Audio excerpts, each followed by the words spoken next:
किसी कंपनी के पास जरूरी नहीं है कि एक ही तरह के शेयर होल्डर हों, एक से ज्यादा तरह के शेयर होल्डर्स हो सकते हैं। जैसे मान लीजिए कोई एक शेयर है जो 10 रुपए वाला, उसमें 8 पेड अप है। कोई एक शेयर है जिसने 10 रुपए पे सिर्फ 6 रुपए अभी दिए हैं। तो जब पेमेंट की बारी आएगी, एक छोटा सा एग्जाम्पल लेते हैं। मान लो एक शेयर है 1000 10 रुपए वाले, और उन्होंने 8 रुपए दे रखे हैं। दूसरे शेयर होल्डर हैं 1000 10 रुपए वाले, जिन्होंने 6 रुपए की पेमेंट कर रखी है। अब जब आपके पास पेमेंट के लिए बैलेंस जो बचेगा, वो आप इन दोनों को अगर बराबर बांट दो। मान लो आपके पास बचा है 10,000 रुपए बचे हैं, तो 10,000 रुपए अगर आप इन दोनों को बराबर बांटो तो डिवाइडेड बाय 2000 करोगे तो 5 रुपए पर शेयर आप वापस करोगे। तो 5 रुपए पर शेयर आप वापस कर रहे हो, इसको भी 5,000 वापस कर रहे हो 1000 के हिसाब से, और इसको भी 5,000 वापस कर रहे हो। जबकि इसने पेमेंट कर रखी थी कंपनी को 8,000 रुपए की, और इसने कंपनी को पेमेंट कर रखी थी 6,000 रुपए की। तो क्या ये जायज है? No ma'am. कि एक पर्सन 8,000 दे रहा है, उसको भी आप 5,000 दे रहे हो, एक पर्सन 6,000 दे रहा है, उसको भी आप 5,000 दे रहे हो। तो इन दोनों का जो डिफरेंस है वो कितने का था? 2 रुपीज का डिफरेंस था। ये जो 2 रुपीज का डिफरेंस था, जो इसने एक्स्ट्रा दिया हुआ था, हमारे पास जो बैलेंस बचा था, इसमें से पहले इसको ये 2,000 वापस कर दो। अब कितना बैलेंस बच गया? 8,000। अब ये भी 6 पेड अप हो गया और ये भी 6 पेड अप हो गया। अब ये दोनों बराबर हैं, तो अब हम इसको 2000 से डिवाइड कर सकते हैं। 8000 डिवाइडेड बाय 2000, तो हमारे पास आ गया 4 रुपए पर शेयर। अब 4 रुपए पर शेयर के हिसाब से इसको आप 4,000 रुपए दोगे और इसको भी 4,000 दोगे, और इसको पहले से आपने 2,000 दिए थे, तो टोटल आप इसको 6,000 वापस कर रहे हो और दूसरे को 4,000। तो क्योंकि पहले वाले ने 2,000 रुपए एक्स्ट्रा दे रखे थे, उसको 2,000 एक्स्ट्रा मिल गए या नहीं मिले? Yes ma'am. Yes ma'am. So this is called removing of disparity. अब इस केस में हमारे पास जो ये डिस्पैरिटी वाला अमाउंट था, डिस्पैरिटी सिर्फ कितने की थी? 2,000 की। वो इस बैलेंस में से माइनस हो रही थी। अगर तो ये डिस्पैरिटी बैलेंस में से माइनस हो जाती है, तो जैसे मैंने ये बताया आपको, हम वैसे करेंगे। अगर ये डिस्पैरिटी ही ज्यादा होती, तो मान लो 12,000 की डिस्पैरिटी होती, तो क्या करते? तो हम कॉल्स मंगाते। कॉल्स कैसे? कि ये 10 रुपए का शेयर था, इसने 8 रुपए दे रखे हैं, तो इससे हम 2,000 रुपए और मंगा सकते हैं। आपको अनकॉल्ड कैपिटल, जो reserve capital issue of shares के चैप्टर में करवाई थी, कि एक रिजर्व कैपिटल होती है, कंपनी शेयर का कुछ पार्ट मंगाती नहीं है, वो अपने पास रिजर्व के तौर पर रखती है और उसको तब मंगवाती है जब कंपनी लिक्विडेट हो जाती है। तो लिक्विडेशन के टाइम पर अगर क्रेडिटर्स की पेमेंट ना हो रही हो, याद रखेंगे आप, अगर क्रेडिटर्स की पेमेंट ना हो रही हो या फिर शेयर होल्डर्स की डिस्पैरिटी दूर ना हो रही हो, तब वो कॉल मंगाई जाती है, जो रिजर्व कैपिटल के रूप में रखी होती है। तो इसके 1,000 शेयर्स पे 8 रुपए आए हुए हैं, तो इससे आप 2,000 रुपए मंगा सकते हो। इससे 1,000 पे 10 रुपए पे 6 आए हुए हैं, तो इससे आप 4 रुपए मंगा सकते हो। तो कितने हमने मंगा लिए? 6,000 रुपए मंगा लिए। मेरे पास पहले से बैलेंस कितना था? 10,000। और अभी कॉल मंगाने के बाद मेरे पास कितना आ गया? 6,000। तो टोटल कितना हो गया? 16,000। अब मैंने कहा कि डिस्पैरिटी 2,000 की जगह अगर 12,000 होती, तो 12,000 मैं इसमें से दे सकती थी। बचा कितना? 4,000। 4,000 जो है वो मैं इन दोनों शेयर होल्डर्स में बराबर बराबर बांट देती। समझ में आया? Yes ma'am. यस। अभी इसको जब आप डिटेल में क्वेश्चन में करेंगे तो आपको ज्यादा समझ में आएगा। So let us do a question of removing of disparity first. जो हम रिमूविंग ऑफ डिस्पैरिटी का क्वेश्चन है पहले वो करेंगे। तो सबसे पहले I am taking illustration number 9। X Limited went into voluntary liquidation on 31st March 2015. The balance sheet on that date was as follows. सबसे पहले आपको दिया हुआ है 5,006% preference shares of ₹100 each fully paid up and 2,500 equity shares of ₹100 each 75 paid up. Then 7,500 equity shares आपको दे रखे हैं of ₹100 each 60 paid up. 3 तरह की शेयर कैपिटल है। एक है प्रेफरेंस शेयर्स, जो कि 100 रुपए वाला शेयर है फुली पेड अप का। फिर 2500 इक्विटी शेयर्स हैं 75 पेड अप और 75 इक्विटी शेयर्स हैं 60 पेड अप। तो पहले तो क्वेश्चन सिंपल वे में स्टार्ट करेंगे। Liquidator is entitled to a commission of 3% on all assets realised except cash. Liquidator को 3% कमीशन देना है असेट रियलाइज्ड पर, कैश पर नहीं देना है। 2% on amount distributed among unsecured creditors other than preferential. Unsecured creditors पर remuneration देना है लेकिन preferential creditors पर remuneration नहीं देना है. Then creditors include preferential creditors worth rupees 37,500 and a loan of rupees 1,25,000 secured by a mortgage on land and building. Land and building थी हमारी 2.5 लाख की, उसके ऊपर हमारा 1,25,000 रुपए का लोन था.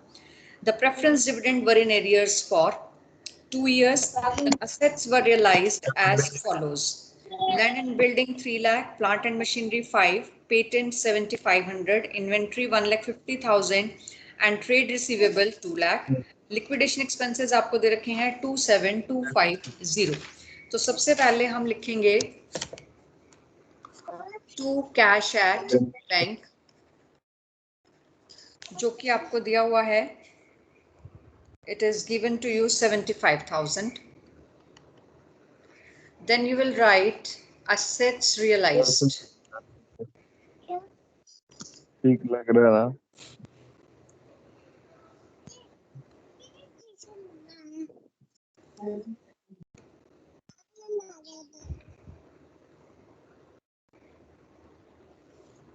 असेट्स रियलाइज्ड में आपको लैंड एंड बिल्डिंग दे रखी है 3 लाख की, जो कि मोर्टगेज रखी हुई थी 1,25,000 रुपए के लोन के ऊपर. तो surplus from land and building 3 lakh की लैंड एंड बिल्डिंग रियलाइज हुई, उसके अगेंस्ट लोन था 1,25,000 का. तो बैलेंस कितना आ गया हमारे पास 1,75,000. देन असेट रियलाइज हुई है आपकी plant and machinery which is 5 lakhs. Patents हैं 75,000. इन्वेंट्री है 1,50,000 और ट्रेड रिसीवेबल्स गिवन है realised value it is 2 lakh. तो इन सबको ऐड करके मेरे पास अमाउंट आ गई 11 लाख. इसके बाद लिक्विडेटर का रेम्यूनरेशन पे करना है मुझे by liquidators remuneration which was given to me 3% on asset realised. तो असेट कितनी रियलाइज्ड हुई है 11 लाख की ये और 1,25,000 की ये 12,25,000 की हो गई. 3% ऑन 12,25,000. कैश पर उन्होंने मना कर दिया था कि देना नहीं है, तो अमाउंट आ गई 36,750. उसके बाद नेक्स्ट नंबर पे पेमेंट होगी मेरी लिक्विडेशन एक्सपेंसेस की. तो लिक्विडेशन एक्सपेंसेस गिवन है 27,250. देन डिवेंचर्स गिवन है बाय 5% मोर्टगेज डिवेंचर्स 2,50,000 के डिवेंचर्स गिवन है. नाउ लुक, डिवेंचर्स के इंटरेस्ट के बारे में बैलेंस शीट में गिवन है इंटरेस्ट आउटस्टैंडिंग ऑन डिवेंचर 12,500. हमारे पास टोटल इंटरेस्ट कितना बनता है देखिए 2,50,000 का 5% कितना बनता 12,500. Yes ma'am. और वही का वही उसमें बता रखा है कि आउटस्टैंडिंग है, और क्योंकि शेयर होल्डर्स तक की पेमेंट हो रही है तो इंटरेस्ट हमारा जितना आउटस्टैंडिंग है वो हम ले लेंगे 12,500. 2,62,500 हो गया. देन डिवेंचर्स के बाद टर्न आती है आपकी प्रेफरेंशियल क्रेडिटर्स की, जो कि आपको दिए हुए हैं 37,500. और क्वेश्चन में रेम्यूनरेशन के बारे में बोला गया था कि जो रेम्यूनरेशन है 2% देना है अनसिक्योर्ड क्रेडिटर्स पे, पर प्रेफरेंशियल पर नहीं देना है. तो ये 37,500 पर हम रेम्यूनरेशन नहीं देंगे. अब बाकी बचा अमाउंट हमने लिखना है अनसिक्योर्ड क्रेडिटर्स का. और अनसिक्योर्ड क्रेडिटर्स टोटल थे हमारे 3,62,500 के, जिसमें से 37,500 के हमारे प्रेफरेंशियल क्रेडिटर्स थे और टोटल क्रेडिटर्स ये जो दे रखे थे उसमें से सिक्योर्ड क्रेडिटर्स हमारे थे 1,25,000 के, क्योंकि ये हमें टोटल दिया हुआ है।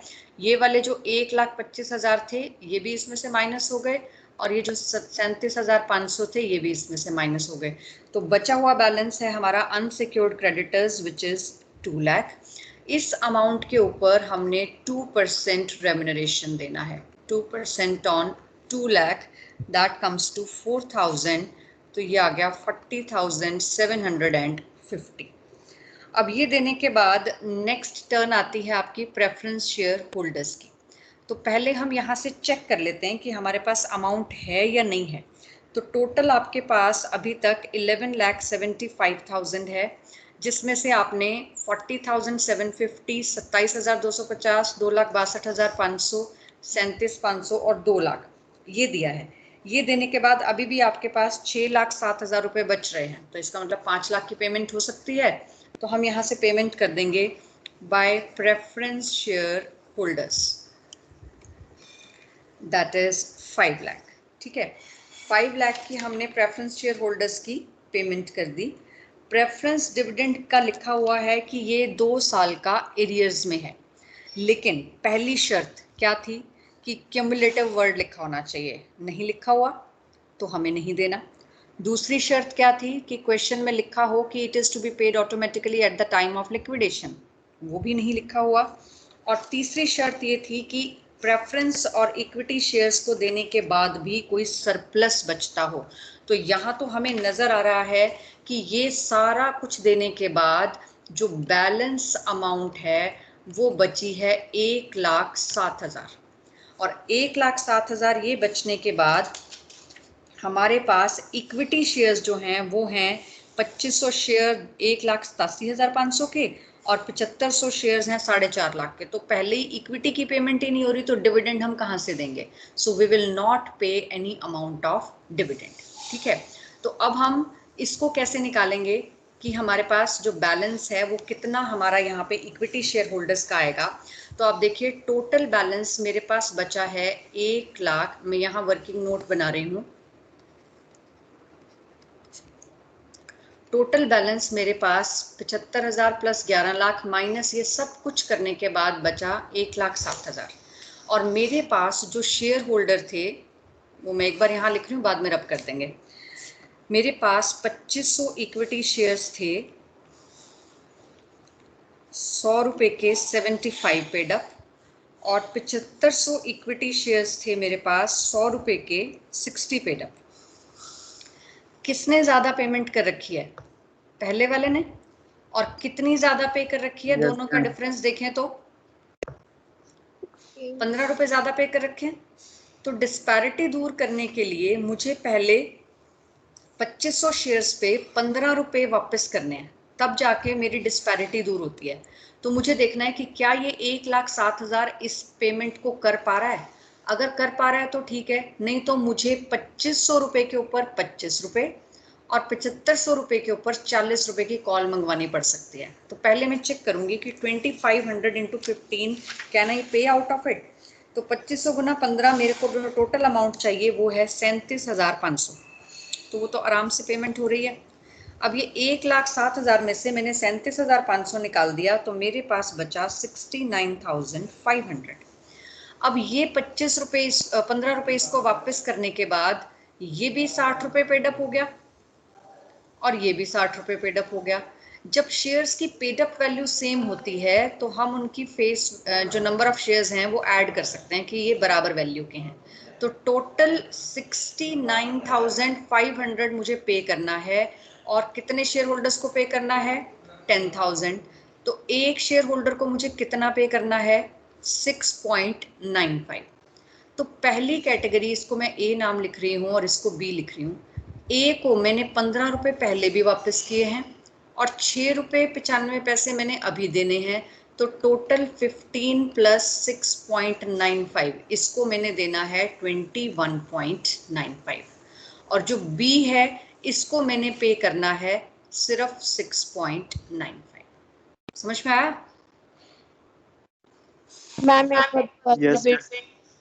टोटल यहाँ से यहाँ तक जो मेरे पास अमाउंट थी उसमें से let us take one new sheet.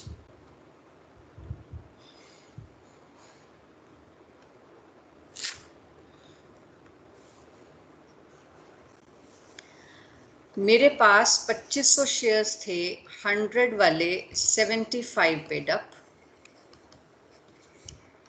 7500 share थे 100 वाले 60 पेड अप. और बैलेंस अवेलेबल फॉर पेमेंट था 1,07,000. अब मुझे इनकी डिस्पैरिटी दूर करने के लिए